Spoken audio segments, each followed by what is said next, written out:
Welcome back to the Investor Blueprint. Today, we're putting our money where our mouth is. We're not just talking theory. No. We're throwing out two big deals, and we're going to sit and talk about, are these a good deals? Are they not a good deal? Yeah. And so, welcome back, Reggie. Hey, man, I'm excited about it. You know, the first two episodes we had to do, right? Yep. We got to lay a foundation. What is this podcast really all about? Right. So we're doing a lot of talking. Right. Absolutely. And then I wanted to dive in a little bit on your story because it's super interesting. And thank you for opening up about that and just your history and your experience with this, because I think it's important. Obviously, it brings an incredible amount of credibility to the podcast and to our listeners. That it's not just theory. Correct. Right? We're not talking theory here. We're talking real life. And that's what I really am excited about, what the heart of this podcast is, which is teaching people and really educating them on what's important, right? Yeah. And just being honest here, you and I even had right before we hit play, and then we got into it, and it's like, wait a second, is this really important to our listeners? Is this important to us? And it's like, no, not really. So we tweaked it a little bit, and we're here at part two and doing it. And I think one of the things that you and I have talked about, like all these years that I've done these deals, especially in the beginning, I didn't worry about NOI and cap rates. I wasn't worried about that at the end. And as things started changing, I worried about it. I looked at that. This was a whole new game to me. Mm-hmm. And I didn't have the help. I was just figuring out, right? And there were times where I did lose a little bit of money because I didn't have the guidance of people that can help. And okay, let's look at the true numbers here, Absolutely. Right? And so I think that that's what we're going to talk about. We're going to delve into a little bit about some different words that you're going to hear people say, right? Yep. NOI, cap rate. And we're going to talk about that a little bit, but then like you had said, what's it really about? Yeah. And how does it affect the real person? Because the bottom line in all essence is the bottom line. What is that monthly cash flow? Correct. And if we balance all of our income and all of our debts throughout the month, is it a positive or is it a negative? Because Correct. Truly, for most people, that's what matters. Yes. I understand the long-term, market appreciation that the housing has done pretty much every year. Right. Maybe a couple years it wasn't appreciating, since the 80s or 70s, 80s, or, whenever it may be. But, it's still that cash flow is king, and really want to make sure that, we're not speaking hypotheticals. So we're going to dive into that. Correct. But before you kind of alluded to it, let's just real quick, dive into NOI, because if you listen to this podcast, we might talk about it a little bit. You'll definitely hear it on other podcasts out there. But NOI, let's talk about that for a quick second here. I mean, it truly is the lifeblood of the real estate deal. True. It really is. And so the NOI is the gross operating income. Mm-hmm. What's all coming in, all the rent that's coming in, minus all the expenses. Yep. And this is, okay, what did it cost? Are you paying the water bill? Do you have to get it plowed? Do you have to mow the lawn? All of these extra HOA things. fees and everything else. That's what it is. Yep. Yes. And so when we look at these deals, there's going to be numbers here that, okay, let's look at the rent now. Could it go up from the initial? Mm-hmm. Where's the location? Is there is there growth? All of that comes into play. Yep. And so I want to talk, when we bring up these numbers, it's easy to say NOI and cap rate, but it's delving deeper into what this is. It's easy for the realtor to throw it on there. Hey, it's got a cap rate of 10%. Wow, that's an annual cap rate of 10%. That's good money. Yeah. Right? Except that property is probably paid off. Now you're getting a mortgage. Yep. And interest, and your taxes are uncapped. Yep. All of this is about to play. And we're going to delve in this one property. It looks like they had it at a single family. They went to 3 units, but the taxes were never uncapped because they've been there forever. Now your taxes are going through the roof. Yeah. So now the NOI goes through the roof, the cap rate, it all plummets. It all plummets. And that's where, looking at it from an experience level really is important, Absolutely. right? Because like you said, the taxes are going to be a big part of this. Yes. Insurance cost and, and all the other stuff too. How is the roof? What does the HVAC system look like? Correct. What does all of that look how old's like? The septic. Yeah. I mean, we've talked how about old's that the before. septic? We've I keep talked saying about that. It's so big. All of my clients, well, how long can a septic last? Well, they say 40 to 50 years. Well, you look at this property, the inspector came out and said, yeah, it looks good, but it's 57 years old. It's past its life expectancy. Yeah. And how much is that going to cost? Correct. So that's all stuff that you've got. It's hard to determine that when we're looking at a deal to deal, unless it's really in the notes, the listing notes from the listing agent to say, hey, this roof is at end of life, or the septic needs to be addressed, or there's other issues happening with the basement walls or something like that. Right. You're going to have to really dive into it, and we'll get into that in future episodes.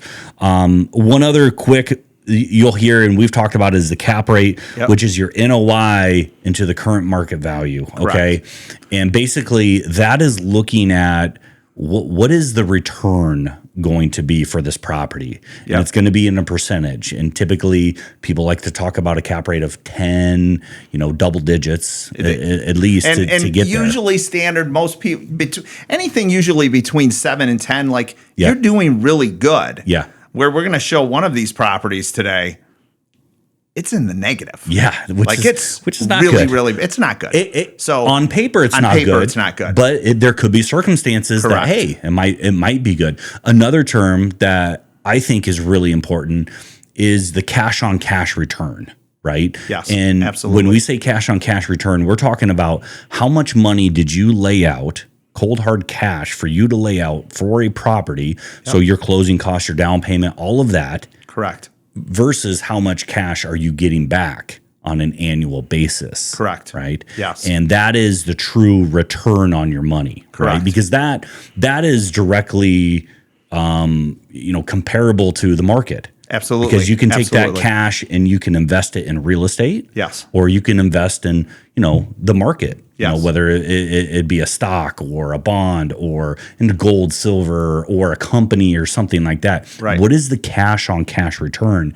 And I think that really obviously is important as well.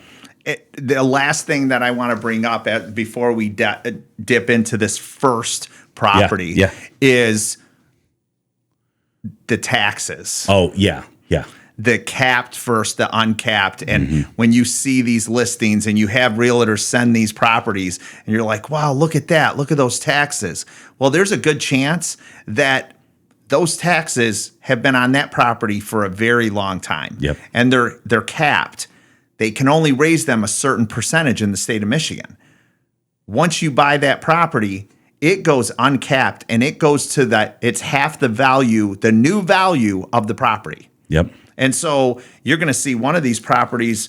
I mean, we're over $20,000 in taxes, and what was it, 9,000 or I mean, it doubled. It doubled. Yeah. And so this is where we delve deep into, okay, is this a good property? Yeah.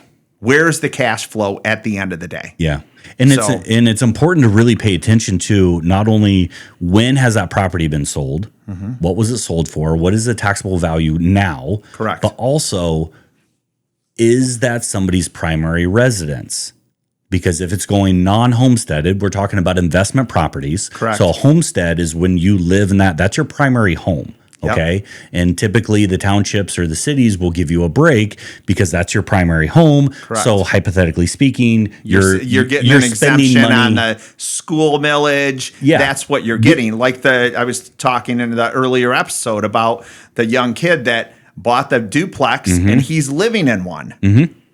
So that's some of the things that we can get into with our clients. Yeah, absolutely. So you just need to be careful of that, of where the taxes are at and everything. Another one, and we'll talk about this a little bit, and I just want to make sure I want to take a minute or so and talk about this. The type of loan that we'll talk about mostly on this podcast is what's called a DSCR, okay? And that stands for debt service coverage ratio. It's a big acronym. I get it. But basically what it means is, what is the cash flow of that house? Right. Okay. So when we're talking about, typically when you go to get a mortgage, we're looking at somebody's debt to income ratio, right? So if they currently own a home, so we're looking at that mortgage, we're looking at their car payments, their student loans, their credit card payments, any other personal loans that they may have. Right. All right. So that is how much debt you carry on a monthly basis. Now, things we don't look at, your heating and cooling bill, what you spend at Target or Amazon or Netflix or anything like that. Anything, we look at what is on a credit report. Okay. So installment debts, revolving debt, things like that. Okay. Then we look at your income, right? So then we're dividing those numbers out. Now, the crazy part about a conventional mortgage, because it's either going to be a conventional mortgage or, a DSCR type of loan, right, if you're buying an investment property, is we're going to look at everything. We're going to look at tax returns. If you're a business owner, we're going to look at business returns and all the different schedules that you have. So some people like that and it works. Other people are like, hey, I don't make a lot of money on paper, so I can't carry both mortgages. Right. They just don't have that much, that much. They're not making that much money to cover both mortgages and whatever it may be. Now we're skipping over some minor details and some semantics here, but essentially they can't carry both. And so there's another product called a DSCR loan.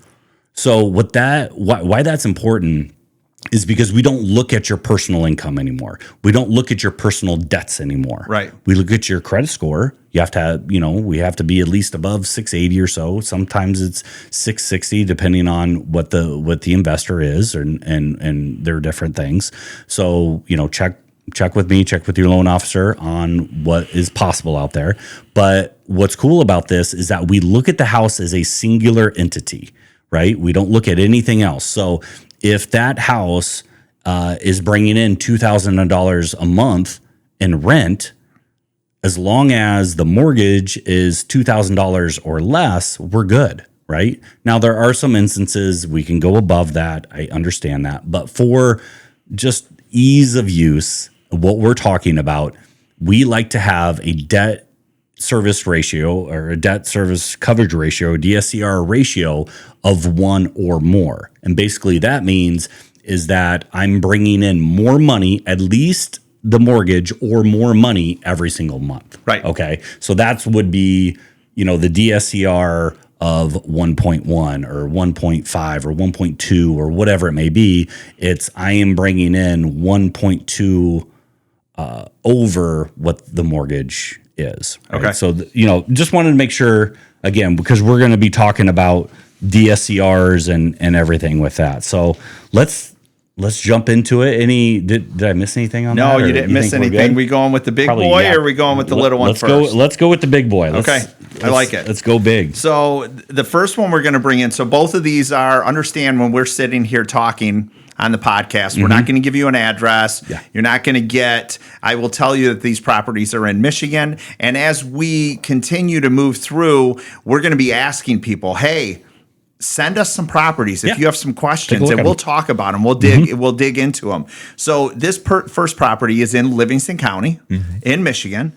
It is a $1 million property, right? Yep. And it's got 10 units in it. Cool. And currently, it's bringing in $11,300 a month in rent.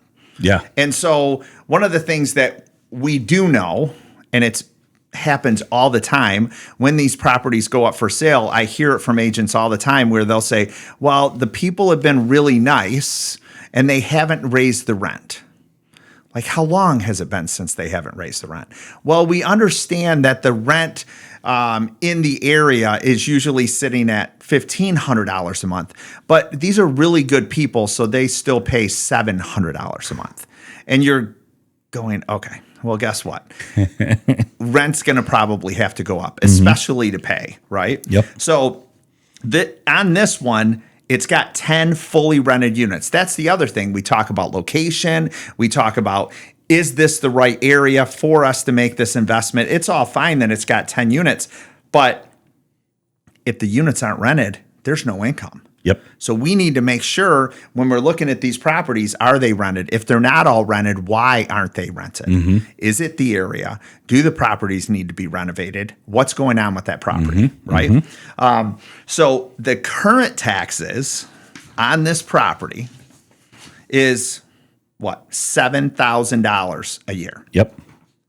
The new taxes will go uncapped. So you're talking, what is that? Almost a little under $600 a month. Mm-hmm. When you pay $1 million for this property, the uncapped sit down for this one. It is going to $20,750 a year. So instead of under $600 a month, you're a little over $1,700 a month. Almost tripling. Yes. Almost triple. And so, but let's not scare you with that. No. Because the income, we have to sit and look at the rental, what is coming in, what we can bring to the table. And when we've sat and looked at the numbers look good on this one. Yeah. So let's not get scared about, oh my goodness, the taxes are, right? So when we look at the initial, this, the realtor has, this is a 10% cap rate. Sounds great. We're forgetting a few things.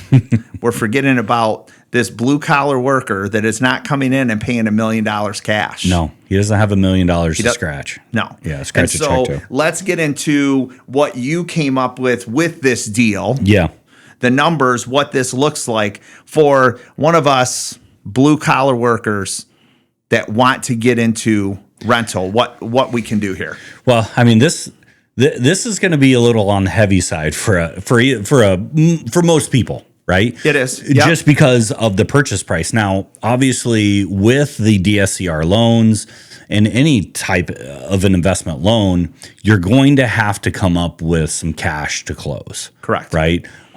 Typically, a DSCR loan, you're going to be 20 to 25% down, right? As a down payment. Yes. Plus, we're going to have taxes, plus you've got insurance, plus you've got title fees, plus you've got the appraisal, so it starts adding up pretty quickly when you're talking about this. Because if you're buying this property and it was listed for $999,900, so pretty much $1 million. Yes. Little marketing there by the listing agent. Good job, bud. So anyways, your down payment is basically $200,000, right? Correct. That's what we put there. Your total cash to close is going to be approximately $225,000. Okay. And that's after, again, your appraisal, the lender fees, the setting up your escrow, tax prorations, all of that stuff, all the different fees, appraisals, all that. Your monthly mortgage on that is going to be around $7,300 a month.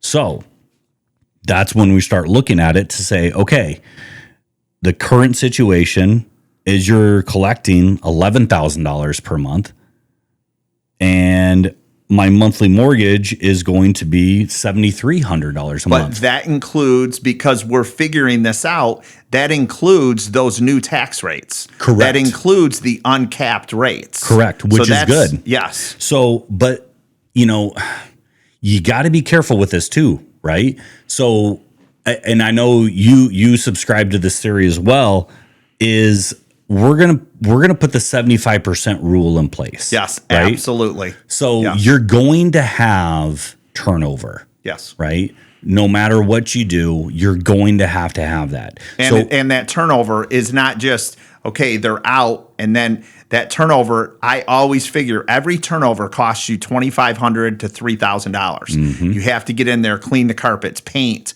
You have to get it ready, have it cleaned. You have to get it ready for the new people. Yep. So that's $2,500 to $3,000, and you don't have somebody in there. Yeah, exactly. So you're losing rent of hopefully just 1 month because you're proactive and you're like, okay, these people are pulling out. Let me get somebody in there to get everything done, to get rent coming back in. Absolutely. Yes. So if we take that 11,300 times the 75% rule, that leaves us with just under $8,500 per month of income, of stable income that we can count on. We can feel good about, applying the 75% rule of occupancy, and, having a cash flow of $8,500 per month. Now you take that away from your monthly mortgage and you're just under $1,200 of positive cash flow every single month. Right. So, if you look at the numbers from a traditional, investor standpoint, you have an NOI of 105,000 and a cap rate of 10.5%. Now that cap rate's throttled back, obviously, because we are accounting for 25% vacancy. Correct. And now I don't think most people calculate those numbers, NOI and your cap rate, off of the, a 75% rule. But I'd rather be a little bit more conservative with this than the other way. So, when you look at your cash on cash return, so you invested $225,000 as the closing costs and down payment, all of that. Right. And you're getting about $14,000 a year back. And so what is that, about six? It's about 6, 7. Okay. There you go. Yes. And so you're getting that amount. Yep. Plus your property values. Yep. Are going up. So traditionally speaking, you have market appreciation, correct, which means every year the home value goes up. Correct. And it has been that way for, the last 50 years. And now there's some years that it hasn't, that's for sure. Yeah. But even if you do a 5% or a 3%, 3% on $1 million, that's pretty good.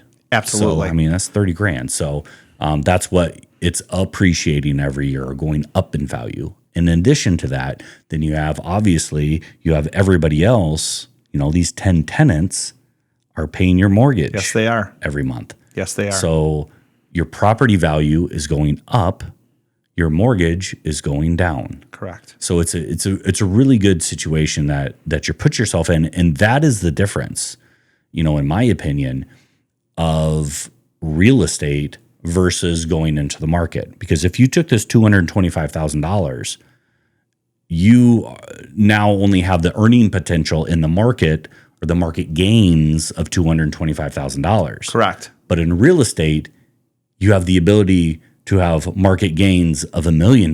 Correct. Because of the way you've invested it. Right. And that is the difference between real estate and the average market. Yes, absolutely.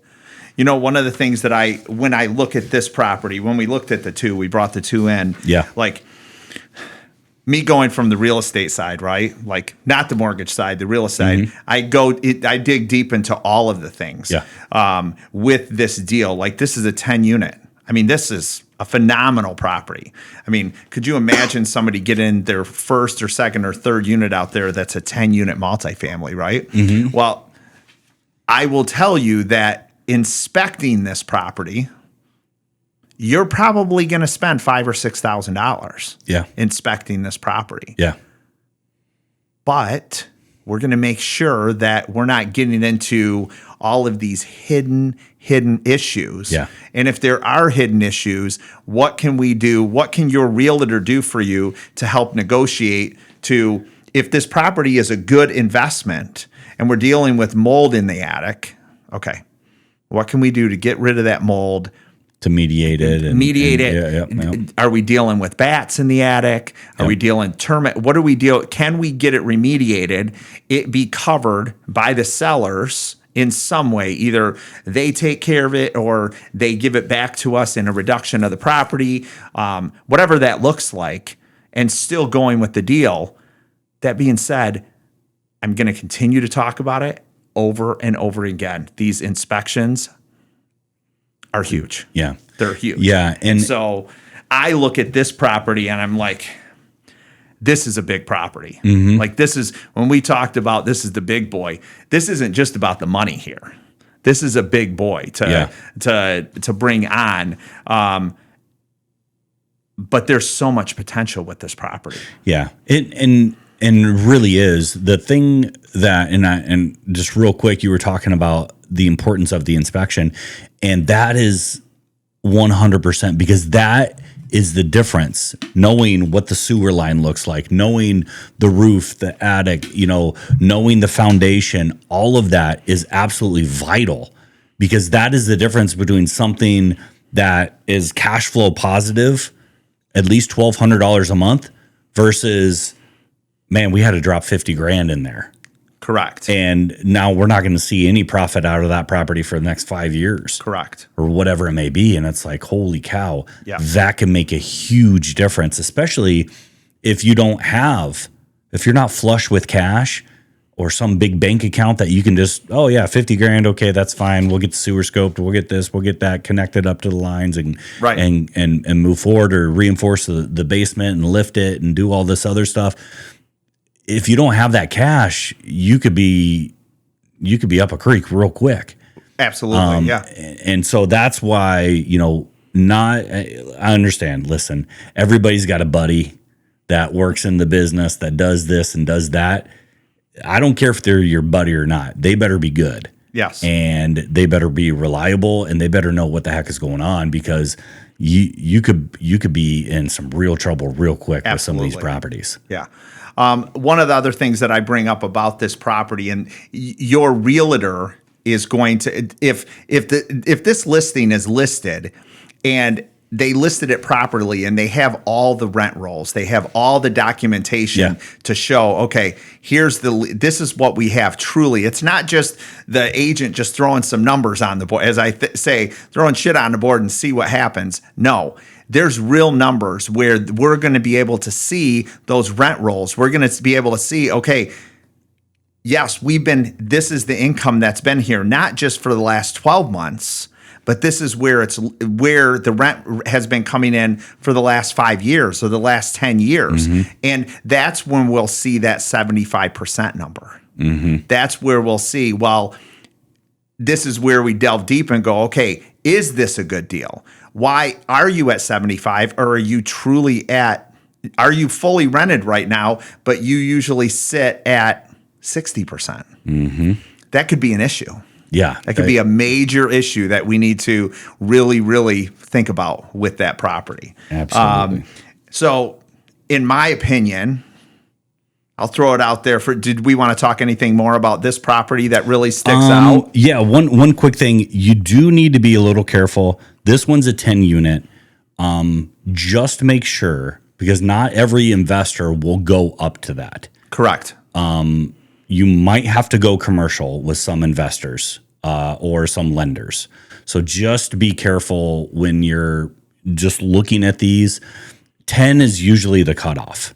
I have not really seen any investors go over 10, right, as far as financing this through like a DSCR, type of mortgage. So just be careful with that. And then another quick thing about this property. Shoot, I just forgot about it. Nope, I don't know what I was going to say there. Go ahead. So the last thing that I'll talk about with this property, 10 units is about the number where it's manageable. Mm-hmm. That's where you can manage it. I believe that you can manage it yourself. Yeah. You're still going to have that handyman on call. You're still going to have everything set up. You're going to have the plumber, mm-hmm, the heating and cooling guy, these emergency people that, hey, we just had a tree that fell and hit the back. I need to call somebody. You're still going to have that. Yeah. But 10 properties, now with how everything is set up, people sending rent in the mail or Zelle paying or however they're doing electronically, rent, that's manageable. Mm-hmm. When you start going over that 10 number, it's a lot.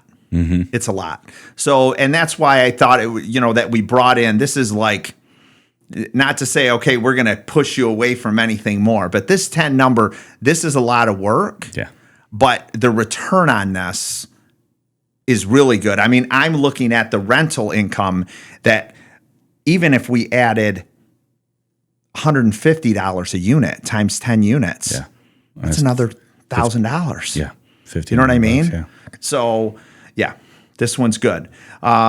So that being said, we look at deal number one, and obviously this is a higher price point, right? So you're going to have, I was actually just talking to a gentleman, and he's been single his whole life. He's a lineman, and he's got cash. Yeah. He's like, I want to invest in something. And so he's still that hardworking blue collar guy, but he just happens to have $250,000 in cash, where somebody else might only have $50,000 in cash, right? So this is probably rolls more towards him. Yeah. Is there anything else you want to talk about? No, I don't think so. Not on this. Okay. What's your thought on this deal? Right? I mean, I think it's a great deal. Okay. You know, obviously there's a caveat behind that of what is it like, you know, through the inspection, do a rent appraisal. Does the, do the rents actually hold up in value? Correct. Does it appraise for it? So obviously there's still some hurdles to jump through here. Correct. And some due diligence that you definitely need to do. But on paper, as far as numbers go, I mean, I think it looks pretty good. Well, and I think from the real estate side, for my clients, like this property's been up since January. Yeah. And so I know. Yeah. Okay. I know what I was going to say with that. Go ahead. I mean, so there's definitely, I would believe there's some negotiation that could be in play in getting this property down a little bit. I mean, there's two things to look at this. Sometimes people look at this, okay, this property's been up 6 months. What's wrong with it? Which is not a bad way to think. No. What's wrong with this property? But maybe it's too high. Yeah. And so now maybe we go and we start communicating with the realtor and saying, okay, me as a realtor, I'm going to that realtor and going, where are you getting these numbers? Yeah. Where are you getting this price point here? Yeah. It's been up for 6 months. You're showing the NOI. You're showing the rent roll. How are you getting this number? Because I don't see it. Yeah. So. Yeah.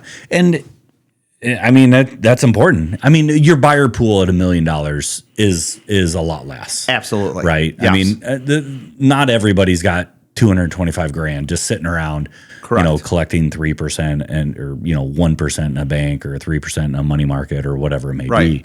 One thing I just remembered what I was going to say is, yes, this property has been here for a while, and you'll have the inspection, and maybe you could beat them up on the price a little bit. One thing to think about is, do I want? And there's two ways to do this.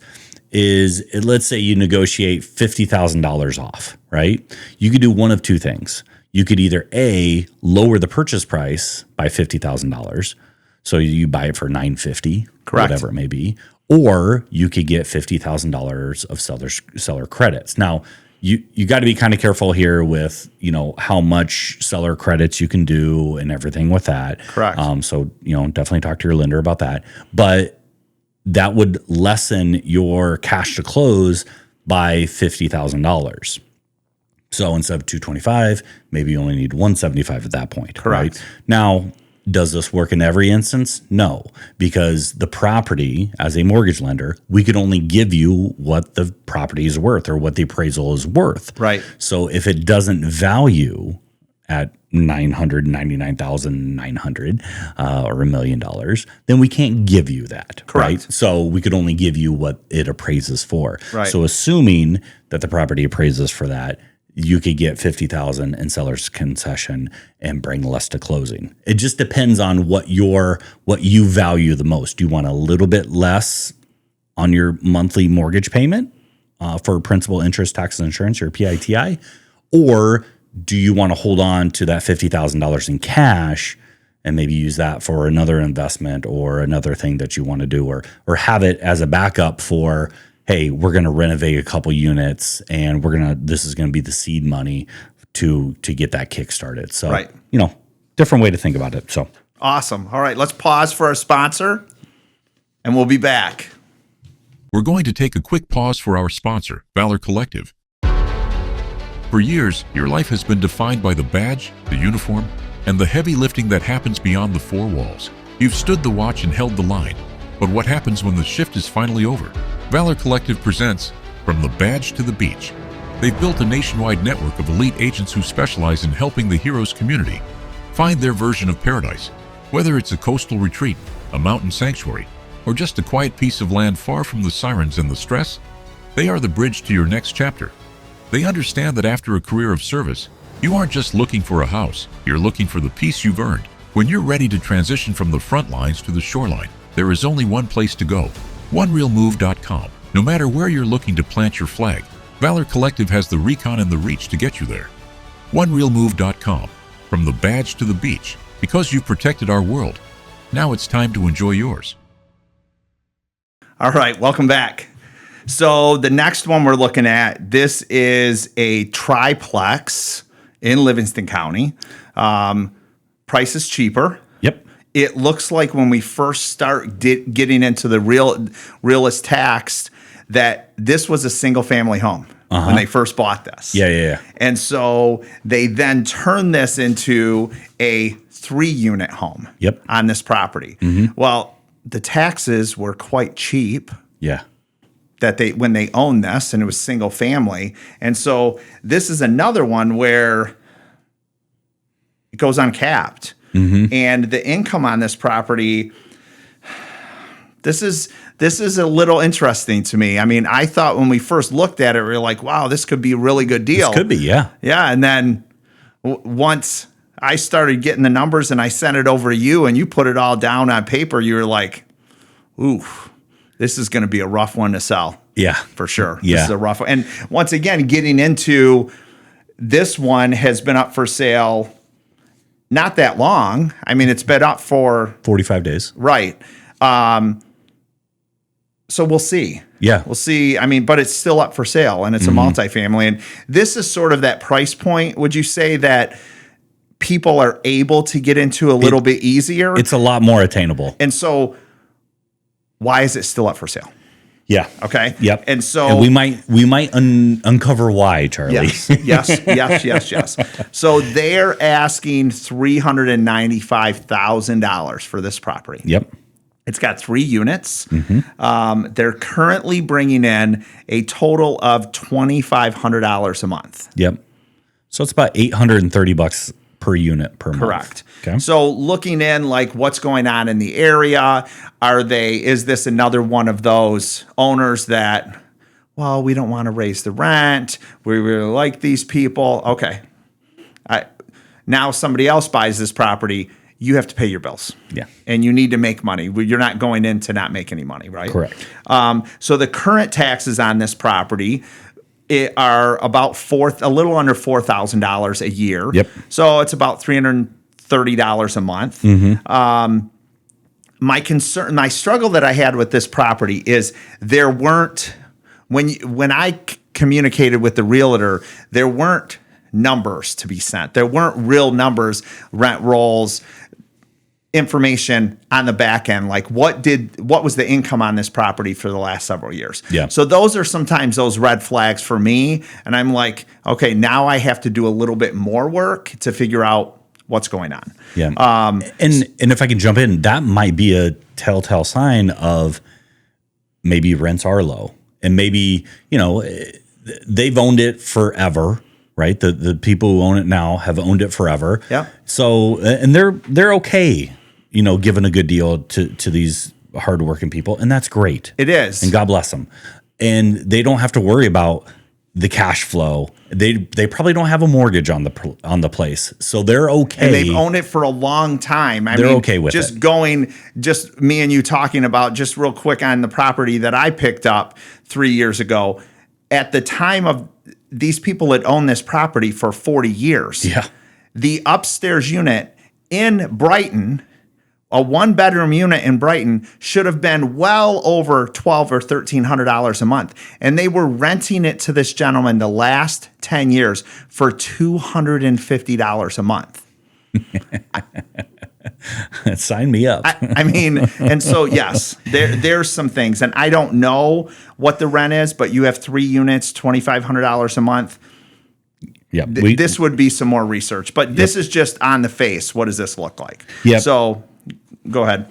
Yeah. So what I'm seeing and what we looked at is those taxes are definitely they're going to more than double, right? So you're looking at over $9,000 a year or $750 a month. So definitely an increase there. So if you got a purchase price of that $395,500 with your down payment at 20%, your total cash to close is going to be right about $95,000. Okay. And that's your down payment. That's your, the escrows, the prepaids, your title fees, your lender fees, the appraisals, all the stuff, right? All up, all in.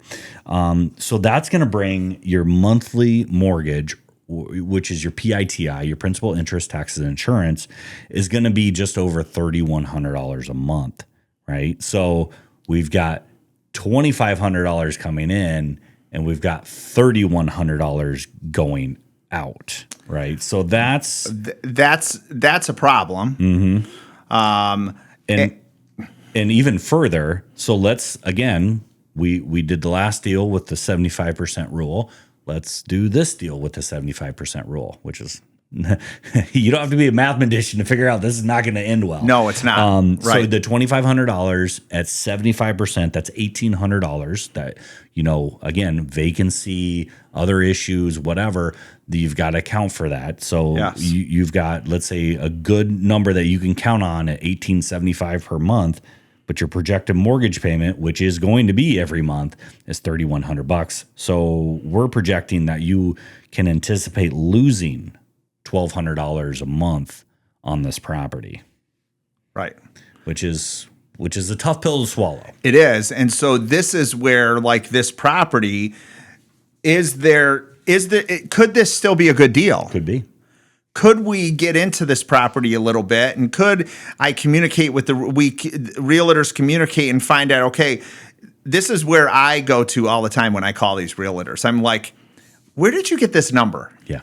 Because I'm running my numbers. Mm-hmm. I'm looking at the NOI. I'm looking at the cap rate. I'm looking at your net operating income. I'm looking at what the new taxes are going to be.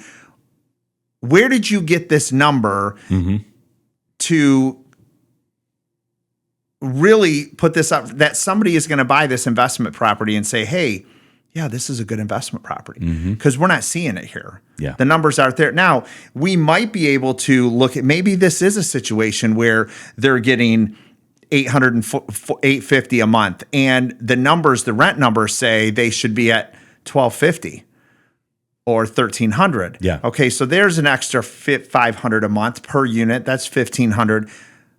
So now we're breaking even. Yep. So another way to look at this, number one, can we increase, rent? Right. Number two, is this in an area that that you're expecting extreme growth in? Correct. Right. Are we going to buy it low right now, even though or buy it at a loss right now? Correct. Knowing in 3 years and 5 years, and 5 years, we need to start turning the corner here. Correct. Absolutely. Can we start seeing some market gains because of whatever is happening in your area? Yes. Right? Like absolutely. Maybe this is in the edge of town and everything is getting pushed that way and market values are going up or whatever it may be. So that is something to think about. Another thing, that we really haven't delved into, and maybe we can do an episode on this down the road, is house hacking. Okay, so basically that, for instance, you're a single guy, right, or a single gal, whatever, or maybe you have a family, but you're going to live in one of the units and rent the other two out. Yes, right, and you can do that with an FHA loan, with a conventional loan, or whatever it may be. Correct. And you don't need 20% down, 25% down, whatever it may be.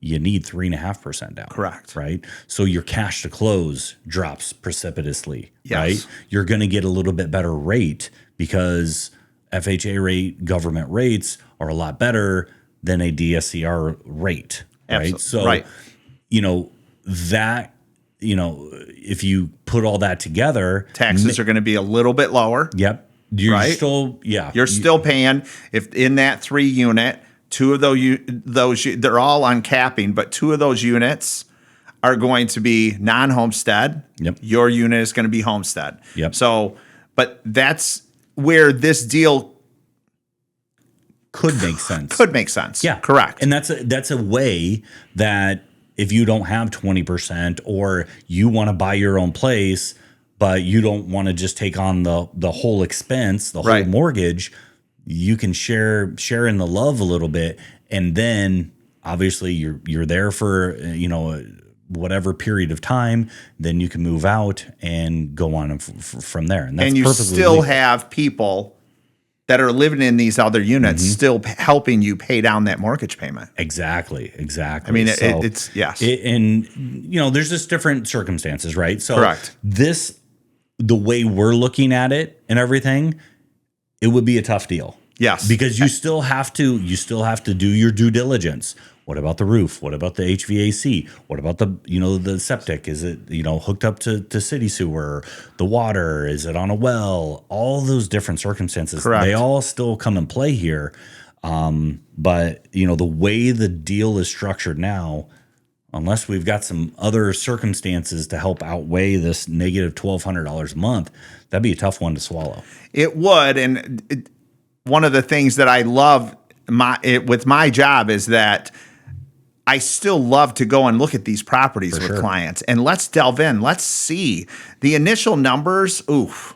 But why are they that way? Can it be better? Does this work out for each individual person? Is going to have a different thing that they want to do, right? Like you talked about. Do we have a single guy that just wants to take this? These are all 1-bedroom units, right? Or 2-bedroom. Sorry.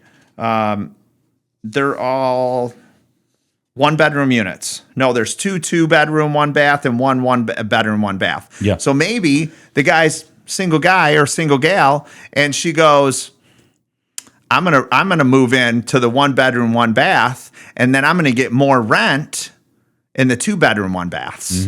And so that's where this could work out. Yeah. And this is, this specific one it has 1.5 acres. So could you possibly build a pole barn in the back?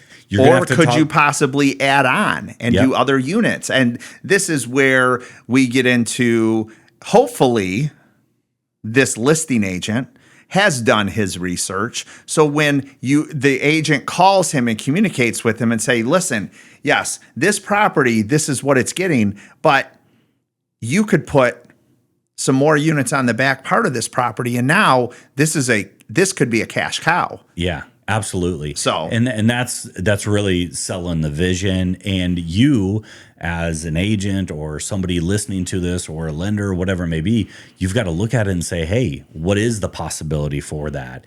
And can you make something happen with the rest of the acreage that you have there? 1.5 acres is a big spot. It is, especially for a house. It's not a huge house by any stretch. No, but it's big enough. What is it? About 1,200 square foot. Yeah. So it's a big enough house, but you've got 1.5 acres. That's a big space. Yes. For that size house. Yes. So what else can you do with it? But obviously you got to get into zoning. You got to get in with your township or your city, and you got to do all that. This is the deeper things that you're going to dig into before you make this decision. And myself as a realtor, the realtors out here, we're going to help you do that. And hopefully there's this connection, right? Like we talked about it, between the client, the realtor, and the mortgage broker, that we're all communicating. We're all talking about things, we're going back and forth. Hey, Reggie, we're really looking at this house. What are your thoughts here on this? And so that's what's pretty awesome about what we're doing and what's available out there. Yeah. And I'm excited to dive into these numbers because, again, a lot of people are doom scrolling at night.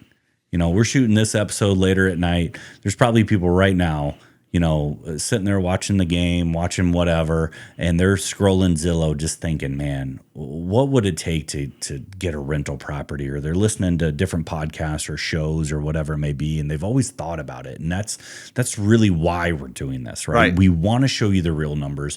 We want to show you what is the reality of that situation. So it's not just a pipe dream, and you don't have to believe what you're seeing online as far as, oh, this is what the numbers are, and these are the taxes and stuff like that. we can show you the real numbers. Correct. So, definitely we're here to help.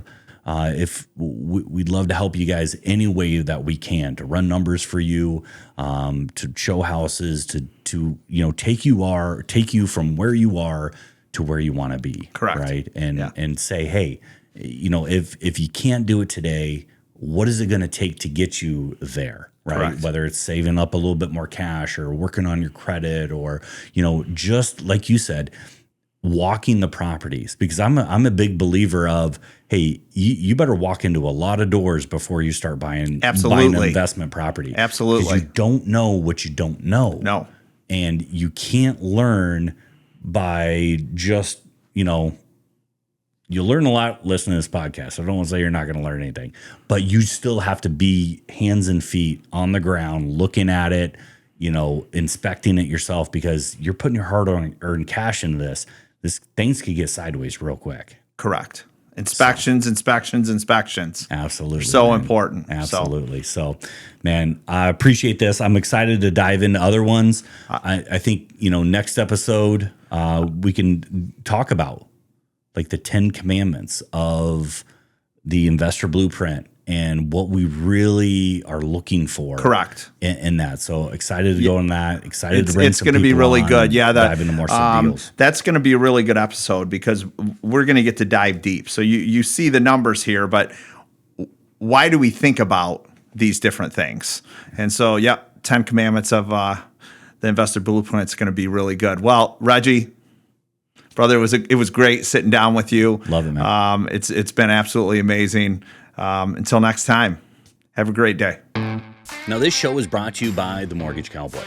The mortgage industry has done an incredible job of making things more complicated than they need to be. Now, that complexity, it comes at a cost, and everyday people pay for it. Now, I built the Mortgage Cowboy brand around one simple idea: to give straight answers, no jargon, no runaround. Whether you're financing your first investment property or your fifth, my job is to make sure that you understand exactly what you qualify for and why. Whether it's DSCR loans, investment property financing, or creative solutions, my team and I, we have the ability to lend in almost every state. Check out reggieosborne.com or connect with me on all the social platforms, reggie.osborne. Now, as a reminder, the content of this podcast is for educational and informational purposes only and represents the personal opinions of the host. It's not intended as financial advice or legal advice or investment advice, and should not be relied upon as such. Always consult with a licensed professional regarding your specific situation.